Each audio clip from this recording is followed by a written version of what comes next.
What's going on, NBL Network Commissioner Corner Podcast, episode number 38. It's a Thursday. It's May 3rd.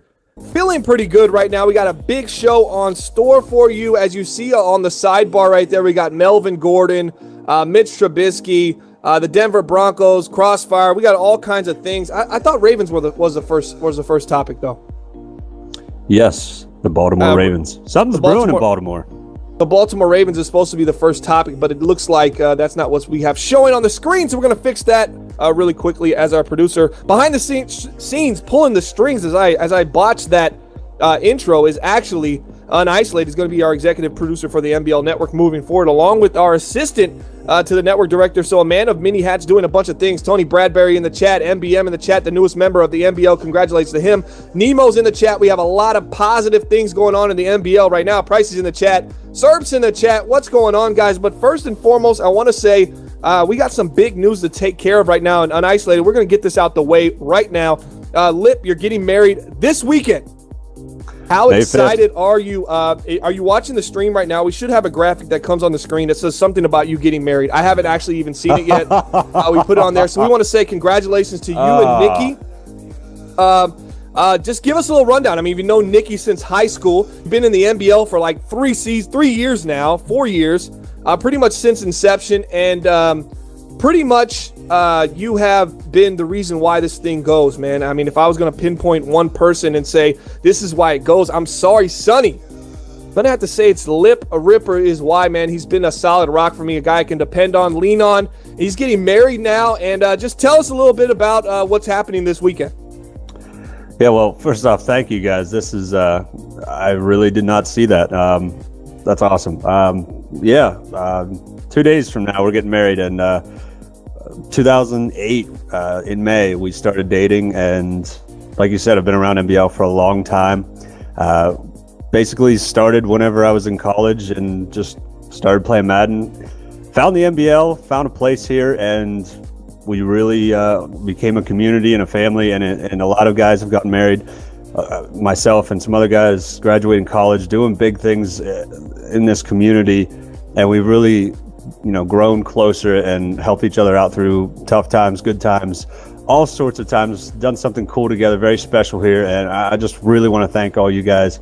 It's a special journey to go around a game that we all love together, and I really appreciate all of you guys for all of the kind words and everything that we've all gone through together. All right, Lip, and NBL wanted to give you a special thank you and wanted to do something special, so I talked to the guys today. Can you check your email right now? Is there a way for you to actually check to see if you got an email from anybody about anything? I can on the check my Eric email right Kiefer 34 at Gmail. Yeah, now that my email's out there for everybody. Okay, yeah, that's fine. I mean, at this point, these are the kind of guys you'd want to have your email. We got the music playing in the background. How does the sound and everything sound for y'all? Sound good? What's up? What's up, Liv? What happened? I have received an email of through PayPal. Is that what I'm looking for? $400 from you fellas. Well, let me tell you something. I'm going to give you the list of the names of the guys that donated, but we just want to tell you thank you. And we were trying to make you cry because we know you're a baby back and you're very emotional right now. I would like for you to let Nikki know that the NBL that she's been putting up with for 4 years wants to say thank you to you guys and your relationship. Nikki, you've been with her since high school. Great girl, man. If you weren't with her, I'd probably be with her. So, I mean, that's how I feel. No. Seriously, we sent him $400. I've seen the text messages. I want to give a shout out to the guys that helped donate. I mean, we put this together late last night. I just was like, man, I wanted to send you some money, and I thought it would be great for everybody to do it. So we got Deca sent some money. N-Train sent some money. October obviously came through with some money. Nick Mazesco obviously came through with some money. Nolan DeBurr, Chunky came through. He helps you with the complaints guru. Todd came through with the donation. Eric G came through with the donation. Pricey came through with the donation. Nemo came through.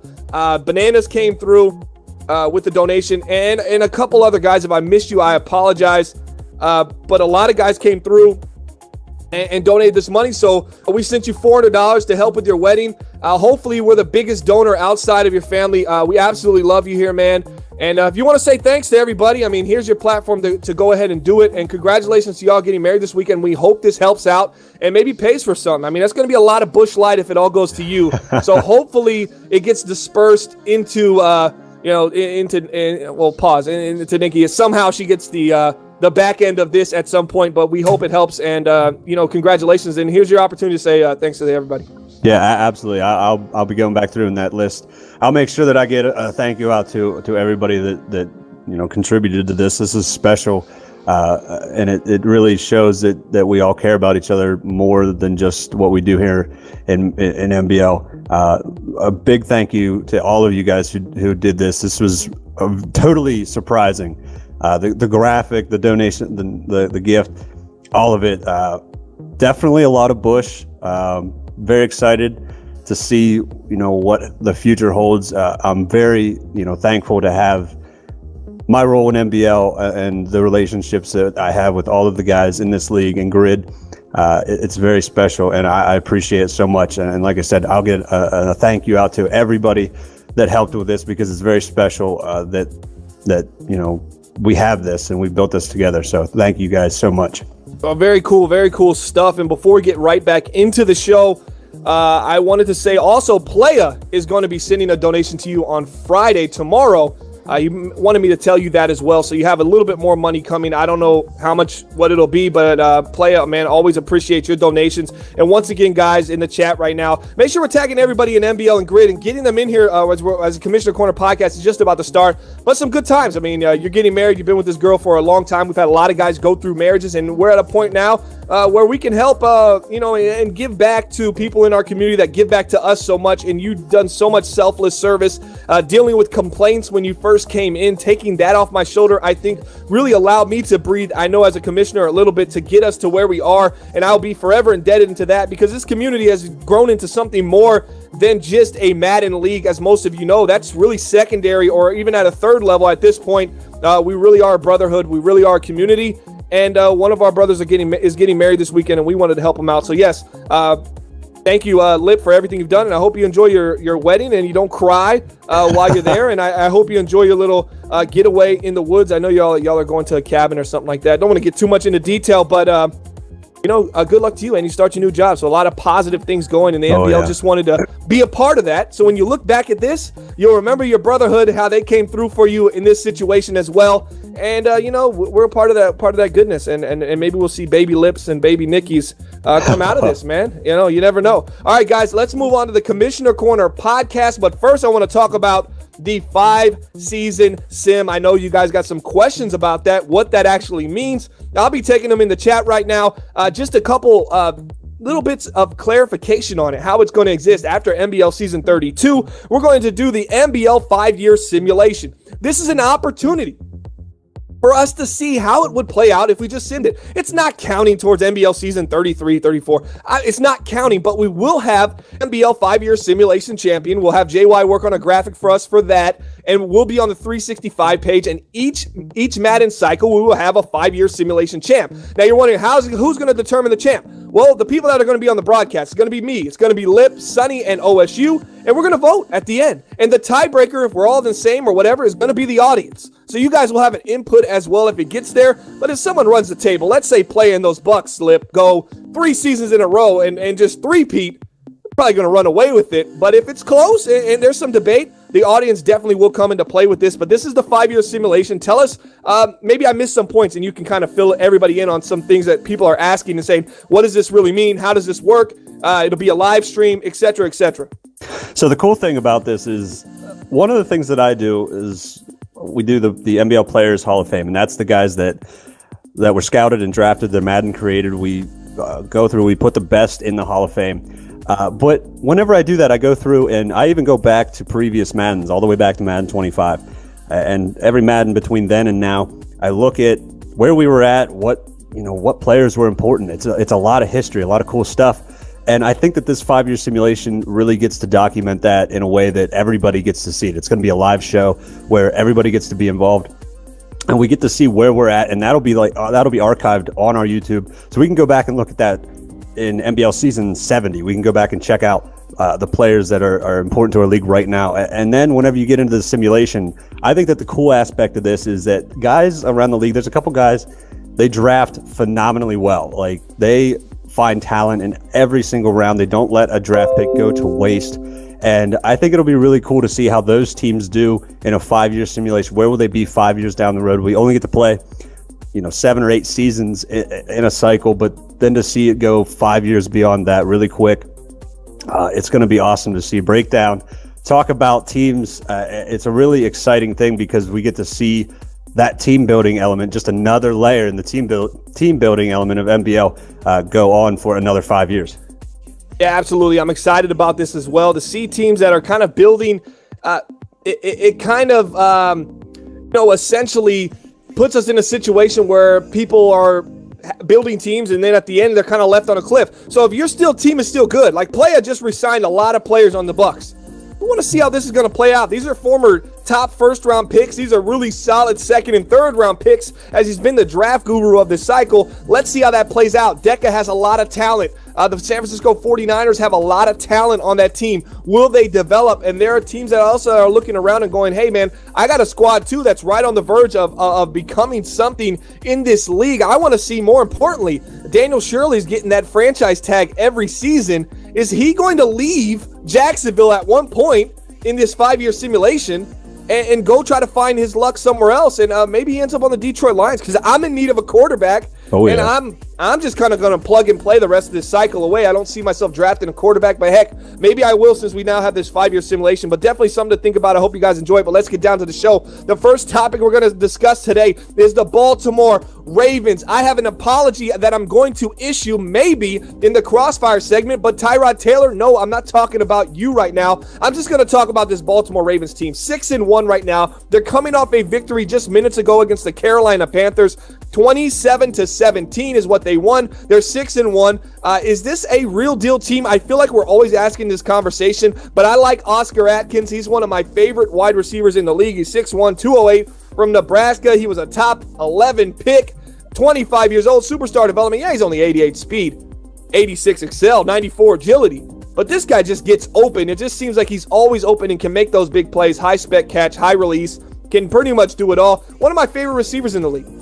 Give us a little insight about the Baltimore Ravens. Are they the real deal right now? Or are we just seeing a team that's eventually going to end up 9-7, even though they're 6-1 right now in NBL season 31? I think that the biggest aspect of this team that people don't really pick up on it. We've played the Ravens twice a year for several seasons now, and the biggest change in their gameplay this year, I think, is Tyrod Taylor. And it's not his arm. It's not his throwing abilities. It is just his mobility. I've seen him in times where past quarterbacks would force the ball because they couldn't get out of the pocket, they couldn't make something happen. There would be a turnover or they would have to punt. Now with Tyrod Taylor, he gets out of the pocket, finds the open receiver, finds the space to take off. Still an athletic quarterback at 33 years old, still getting it done, not only with his legs, but also with his arm. He has not had a rating below 100. I'm sorry, he's only had one game where he's had a quarterback rating below 100. And that's incredible to me. They picked him up in free agency. Nobody really thought that Tyrod Taylor was going to be the guy leading a 5-1 Ravens team. And he's absolutely lighting it up. Just coming off a 323-yard game. It's just impressive to see how this little change of pace quarterback has made a huge impact. Veteran, comes in, has a bunch of talent, a bunch of young talent and wide receiver, and he's able to do great things. And you see it coming, on the field at 5-1 for the Ravens. At 33 years old, Tyrod Taylor came in week 1. Quarterback injury brings the old veteran in against the Oakland Raiders. He goes 4 for 4, 49 yards, has a 118 QBR in a victory over Oakland week 1. And then week 2, it all begins against the Pittsburgh Steelers. 19 for 25, passes for 375 yards, 3 touchdowns and 1 pick.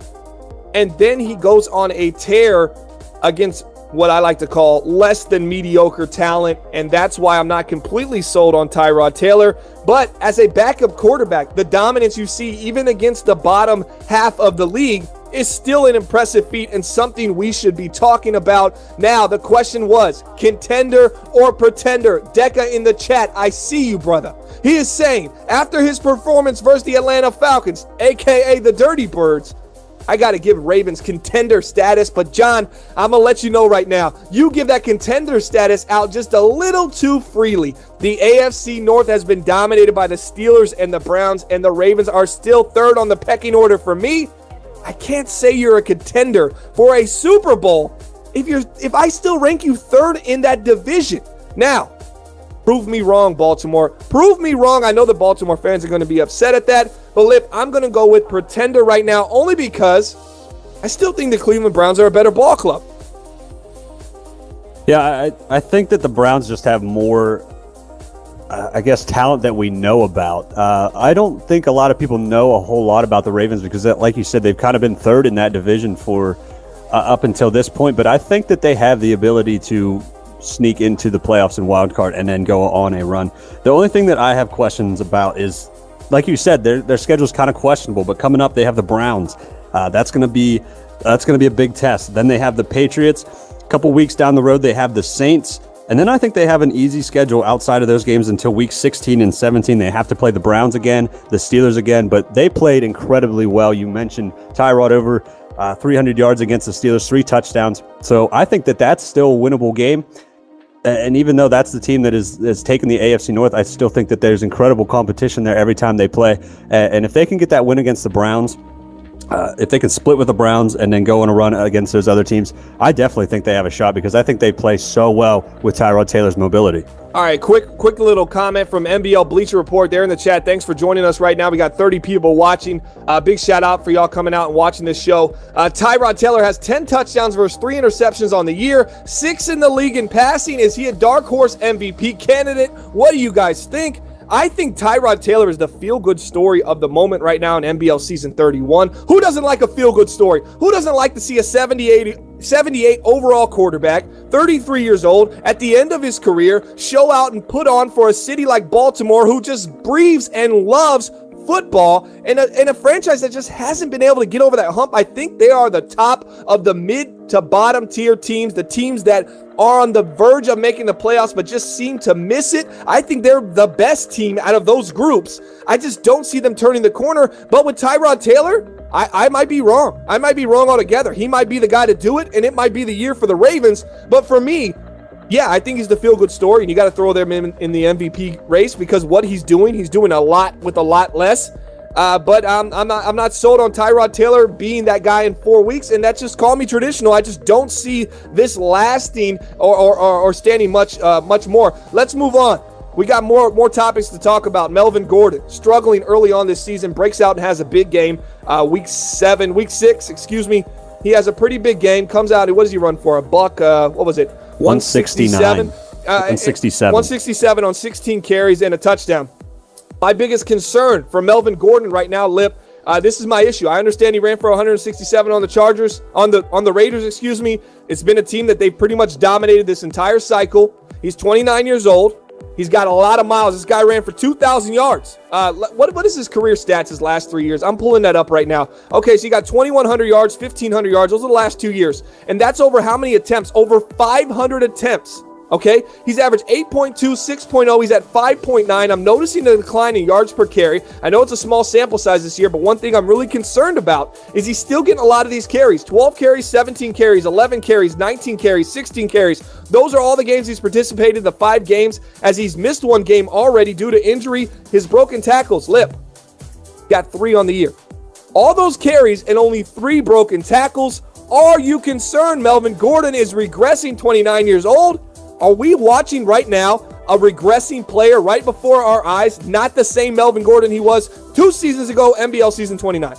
Yeah, absolutely. That's the thing. I said last year, whenever the Chargers lost in the Super Bowl, I think that their window has shut. It is out the door because their secondary is aged, and now Melvin Gordon's shown that he's not able to get it done. The big thing for me is whenever we watched Melvin Gordon in the past, he didn't have those huge runs. I mean, I'm talking like he would have a 30-yard run, and that would be it. But that's because he could get 100. Okay, let me cut you off. That's a good point. So you're saying if we're going to talk about halfbacks like vehicles, doesn't have a lot of highway miles, got a lot of city miles, which is even worse, right? Lip, that's even more wear and tear when you're constantly running the 5 to 10 yard gains and you're taking hits by linebackers. You're not getting out of bounds. You're not going for the big run that's getting you into the end zone.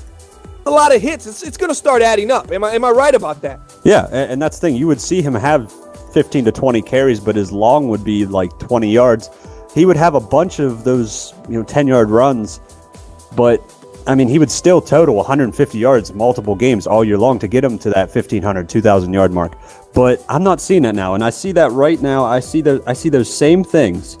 His long is never above 20 until just this week. He had a long of 75. You take away that one run, he's still under 100 yards, and that's not the Melvin Gordon that we know when he goes 1,500, 2,000 yards. He's doing 150 yards a game back to back to back all the time, and you just haven't seen it now. I think this one game was just one, kind of fluke thing, because I just don't think he has it anymore, because like I said, he's not able to take those carries for 10 yards all the time like he was the previous 2 seasons. Okay, a healthy Melvin Gordon, anytime he's ran over 200 yards, he's gotten over 1,400 yards. 200 carries, he's gotten over 1,400 yards. His high carries in the cycle. Look at this, 249, 255, 262. I got 2-part question for you real quick. Let's wrap up the Chargers episode and move along to the next one, Lip. Let's not make this long-winded. I just need to know right now, does Melvin Gordon get to over 200 attempts this year? And does he get over 1,200 yards? I feel like at some point that offensive line will gel together enough for him to get to 1,200 yards. I still think they're going to ride him.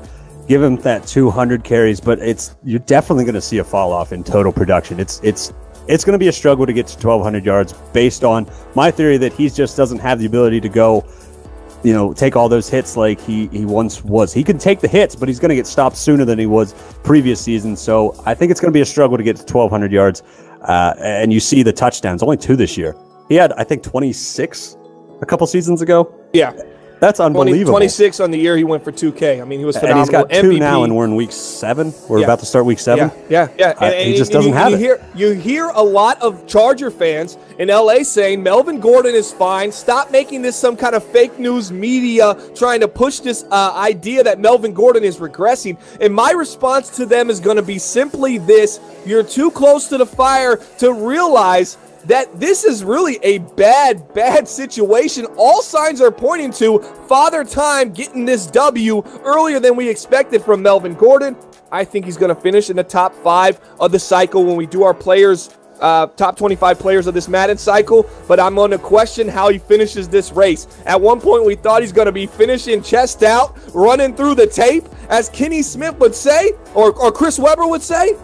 I just don't see it. I don't see it happening no more. I think he's going to be relying on those seasons, NBL season 30, NBL season 29, and NBL season 27. Those are his bread and butter. 1,400 yards, 2,100 yards, 1,500 yards, 16 touchdowns, 26 touchdowns, 19 touchdowns. Those are the years that he's going to try to rely his resume for being a top 5 Madden 18 player. I don't think Melvin Gordon makes it. I think the last 2 seasons he kind of limps along. And the mystique of Melvin Gordon maybe dies in NBL season 31. We will find out more, but let's move on to Mitchell Trubisky and the Chicago Bears, who I believe are a team on the rise. But at the same time, I wonder if I'm just buying the hype right now. The Bears are 5-1, and their only loss this year, wait for it, came from the Miami Dolphins, a team that you had to check them for a pulse. I didn't know they were even alive. I didn't know they had a franchise in Miami. But they still do. The Dolphins are 2-4, and one of their victories came against the Chicago Bears. And let me give you the stat line before we start talking Chicago. This was a team that was undefeated in Week 5, taking on the Miami Dolphins on the road, and maybe they just went out partying in Miami. That's probably something that is really something we should talk about. But Trubisky, he just craps the bet. 0 touchdowns, 4 interceptions, 15 for 34 lip. Nobody gets over 55 yards receiving. And on the other side, the Dolphins quarterback, Austin Lester, 9 for 15, 202 yards. They have a backup, Mike Glennon, comes in. Yeah, Mike Glennon still has a job in the NBL somehow. I don't know why. We'll thank Pricey for that. It must be some kind of, it must be something. He must have something over the organization, the fact that he's still getting work. But they had a rookie, Warner. His name is Darnell Warner. And Darnell Warner goes for nearly 200 yards receiving on 6 catches. So he's been phenomenal. What's going on right now in Chicago? Are they the real deal at 5-1? Absolutely not. Okay, look at this wow. team. I don't know who they are. Look at every offensive stat. 16th, 18th, 16th, 16th. On defense, 12th, 11th, 14th, 12th. That's about middle of the road in every single stat, and that tells me that you don't really have a plan, don't really have an identity, and you aren't really anything. They are building, so there is potential here. But as of right now, there's nothing there. And to me, whenever I look at the schedule, I see the Packers, the Cowboys, the Jets, the Vikings, and then that loss to the Dolphins just confuses me. And then another win against the Packers. I just don't see a whole lot of strength in that schedule for me to say that they are a real team. And then when I have that doubt and I look at the rankings of their offense and defense and they are just really not great at anything, it just kind of confuses me. Now, I could be wrong. They could be just doing everything just well enough to be in good position. And that's very possible. We've seen teams do that before. We've seen the Redskins do that a time or two.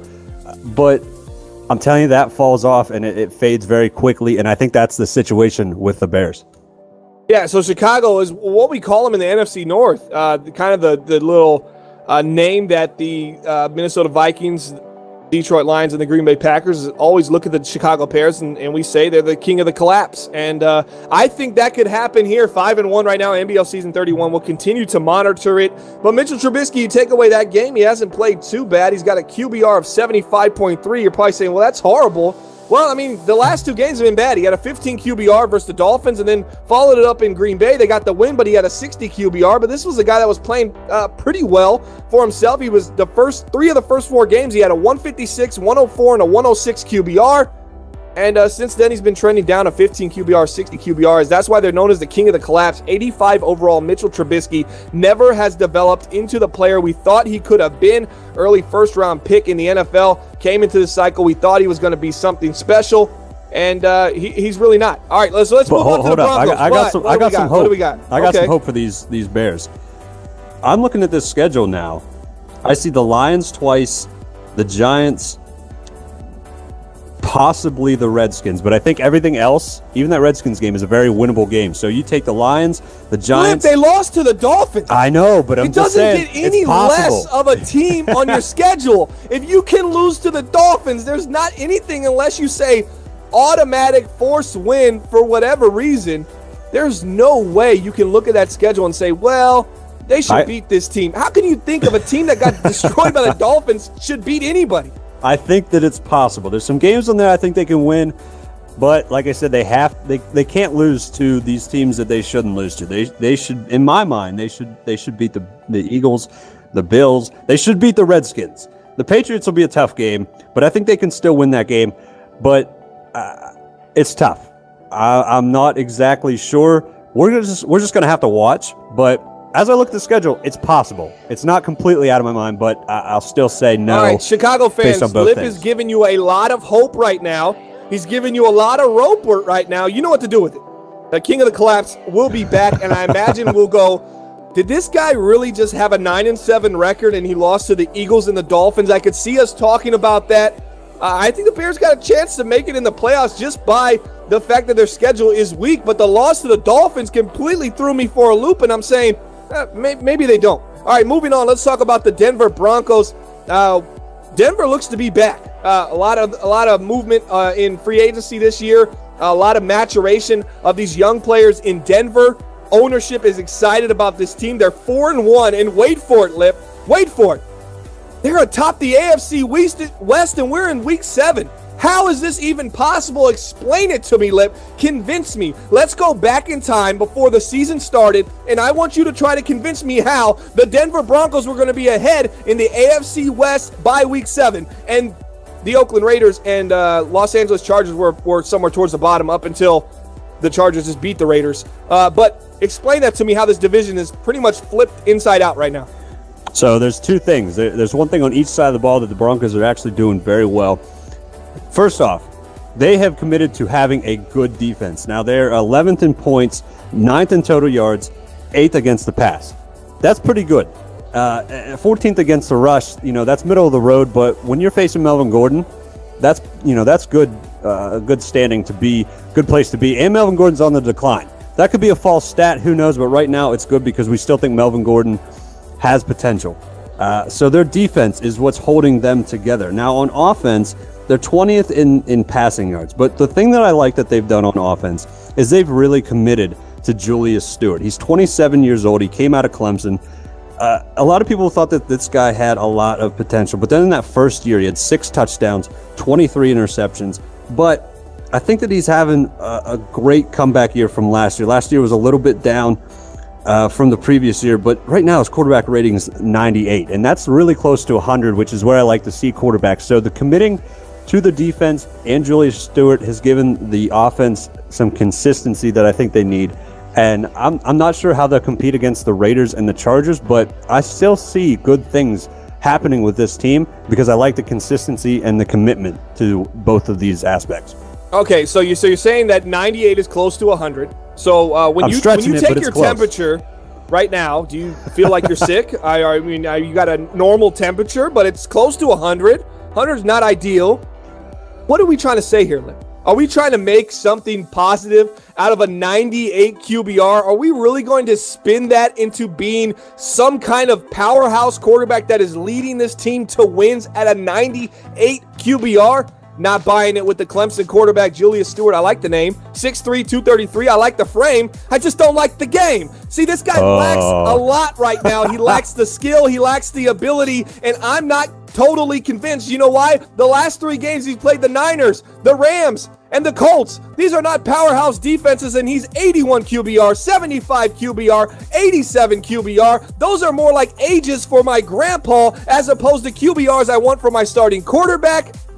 I'm a little bit off the Broncos wagon now. I know they were undefeated at one point, but they're struggling right now. I see this team collapsing at a record rate right now.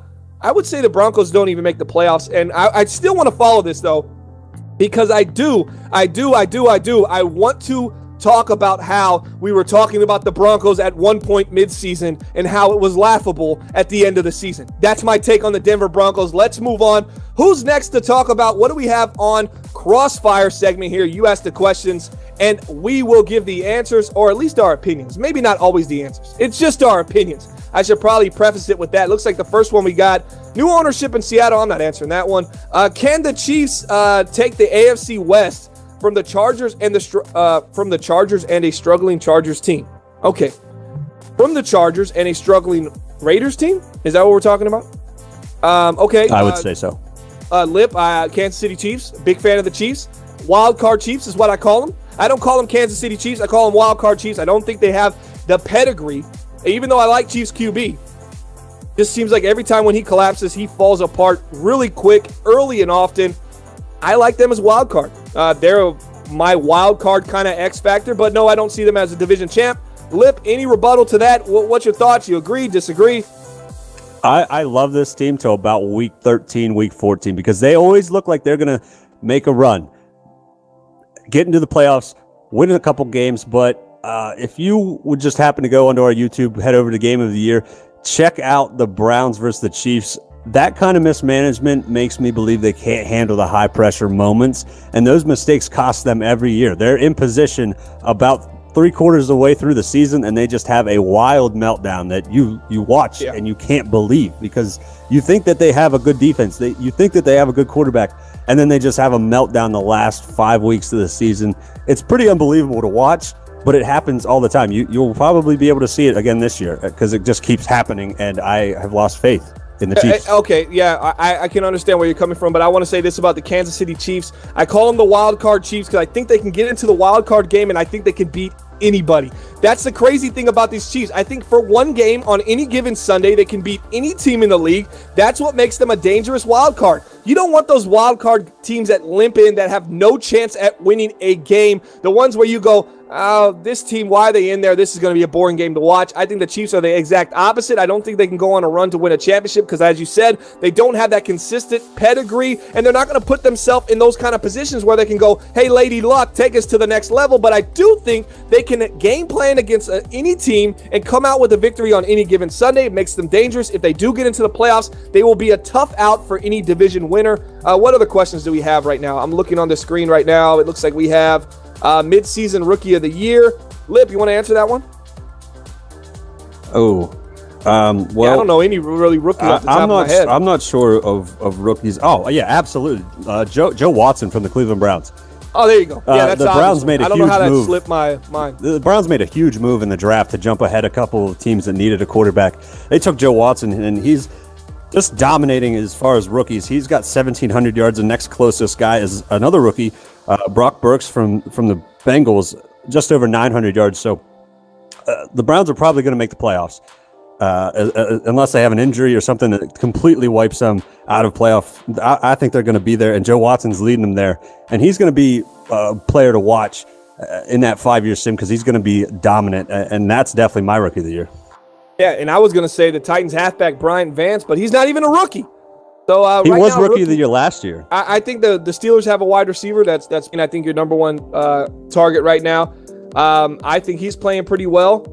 Definitely a consideration right there. Dre Christian, superstar development. I think he's got a lot of potential. I think the Seattle Seahawks, don't they have a rookie Derek Bradford? Halfback? No, he was in the league last year. See, I don't know what I'm talking about. I'm going to have to move on from the subject before I just sound clueless. Now we're going to talk about free agents that are having the most impact. I'm going to go all the way to the AFC East. They just whooped up on his former team. I'm talking the Crow, the halfback for the New England Patriots, yeah. Isaiah Crowell, averaging 7.7 yards per carry, 5 touchdowns, 45 carries, 345 yards. And to make it even sweeter, his best game of the season has came against top-notch teams. The Pittsburgh Steelers, he was 12 for $104 against the Cleveland Browns on the road. He played the Brownies in their own stadium, went out and busted them up. 12 carries, 127 yards with 2 touchdowns. Now that's a nice little payback. You said I'm 29 and I'm done, and I say not so fast. Well, wait up just a second. Hold on. I got a little bit of tread left on those tires. 12 carries, 127 yards, 2 touchdowns. I'll say it again because it was that impactful. And they ran away with the game that the Browns probably thought going into the season marked down as a win. Yeah, and the thing about Crowell was whenever free agency was here, the big name was Le'Veon Bell. And Crowell was kind of left for those later stages, but he ended up going to the Patriots, and he's a nightmare. I don't understand it. He just does not age. He looks like he ages, but he just physically produces on the field all the time. And whenever we played him, after the game, we were wondering how they were able to score 30 points, and it was because Isaiah Crowell took 12 carries for 104 yards, and then he, like you said, he blew up again the next week against his former team in the Browns. The guy just doesn't quit. He's just continuing to put up stats, and that's a huge help to the Patriots. Yeah, he's been phenomenal. Even on his games that he's had that are the lowest this season, he was 9 carries, 46 yards in a loss to the Vikings, where he was 5.1 yards per carry. Not bad. Just didn't get over 10 carries. He was 12 carries, 68 yards versus the Cincinnati Bengals in a blowout that they kind of pulled back on him. 5.7 yards per carry. So he's having a pretty good year. I mean, this guy making close to $10 million as a halfback at 29 years old. Definitely living up to the payday so far, Week 7 in NBL Season 31. That's going to do it for the show right now. This was episode number 38. Once again, I appreciate everybody who contributed. Make sure y'all shoot Lip a DM and let him know congratulations on him getting married this weekend, and everybody who contributed to that donation for him for his wedding. I appreciate you guys. Thank you so much, Lip, for everything you've done. Any last thoughts to the guys? Yeah, absolutely. Thank you guys so much. That totally took me by surprise. I enjoy the relationships that we've built over this, and I appreciate everybody's contribution into this great league that we've built. We continue to build this community, continue to hit new milestones, new heights, and we do it all together. We talk about the mindset and the attitude that we try to have in the NBL, and everybody has it to the point where, like I said, this really goes far beyond the game of Madden. It really, there's a lot of benefits to having these relationships with each and every one of you in real life, as far as any great things that we accomplish, any bad times that we have, we're always there for each other. And I saw that personally today, and I really appreciate it. I can't explain how much I appreciate it, and I'm so thankful to have you guys in my life for all these things that are happening. All right, that was weird. All right, guys, that's going to do it for May 3rd.